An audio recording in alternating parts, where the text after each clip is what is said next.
Hello, my name is LVC, and I'd like to thank you for watching this video today. And all it's part two of Box and Socks, and this part deals with the foreclosure side of it and all. And to try and refresh your memory, if you haven't seen any of my other videos and all, I'd like to take you back to the note and the deed of trust or the mortgage, whichever way you want to call it.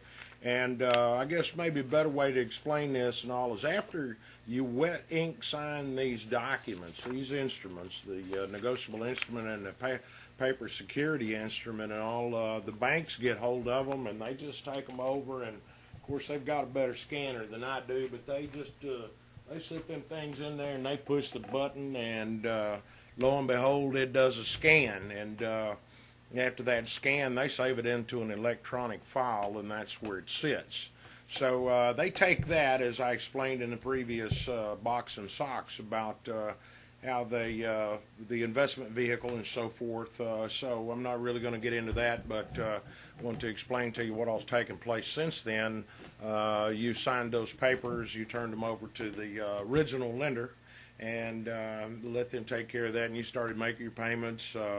A little later on, somebody comes along and they say, "Hey, I'm the new mortgage servicer, and you're going to pay me now." And you do that because you assume that that's what you're supposed to be doing and all. You don't know where the money's going to, but you paid them. It's kind of like you got Jim, Joe, and Jane, and Jim and Joe, they make an agreement. The Jim's going to pay Joe $20 a month for the rest of his life. All right. And for some reason, Joe disappears and all, and Jim is the one with the money that he has to pay and all. And so Jane comes along and she says, "Hey, you're going to pay me that money now." So do you do it? Well, that's what we do with the mortgages. That's when someone comes in and says they're a mortgage servicer, we just pay them. And it continues that way until one day we get an infamous letter in the mail. Uh, we look at it and it tells us, "Hey, we're going to foreclose on your home, and you better get things right. You better pay us, or we're going to foreclose on your home." Well, you open the package up, and you'll probably see a couple of things in it, and the popular term nowadays about the robo-signers and all. You'll find an assignment of the mortgage, and you'll also find in that probably an appointment of the substitute trustee. So they just kind of come in and they make up their own rules. They just decide that, hey, I'm going to do this, I'm going to do that. But they're using these to foreclose on your home.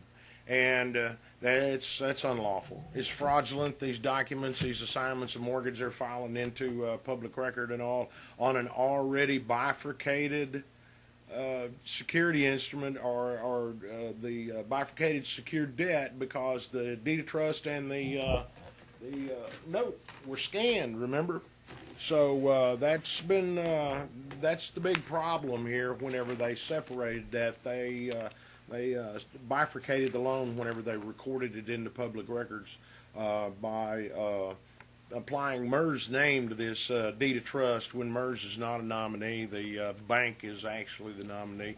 MERS doesn't receive any money from you. Did you ever pay them? Did they ever demand money from you? But they were pretty quick to come in and file that assignment of the mortgage, and also makes everybody wonder how that happened. So you had to go through the process and all, especially in a non-judicial foreclosure state. It's like a motion for summary judgment. You've got to fight that thing yourself and all, otherwise they're going to sell your home, because they can freely record these things right into public records and nobody checks them. And really, they shouldn't have to. Can't blame the clerk or anybody like that, because it wasn't really their responsibility to do it.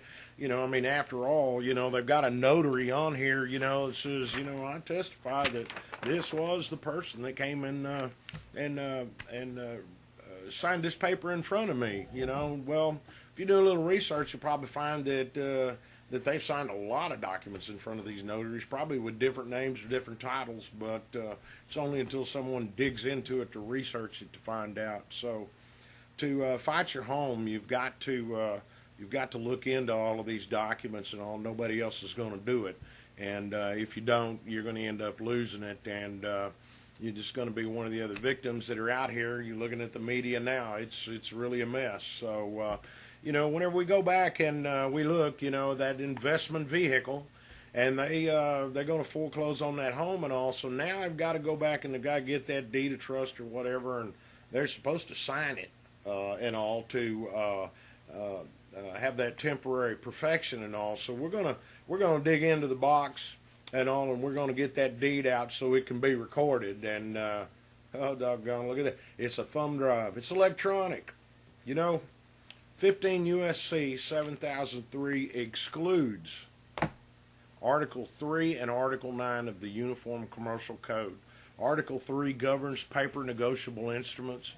Article 9 governs the security instruments, secure transactions. So with no laws, supporting laws for this electronic, this electronic data that they have right here, there's no supporting laws for it. So how is it that they are able to take this electronic data and work miracles with it to assign your mortgage, to assign my mortgage, or to assign anyone else's mortgage, much less anything else, negotiate, even a refinance or a loan modification? How is it that they can do that with electronic data?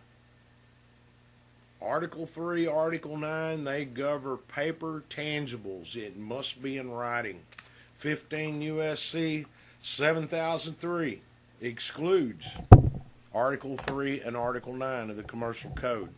So I hope this was a good explanation for you. If not, feel free to contact us. Go out to our website at www.scrib.com/LVC.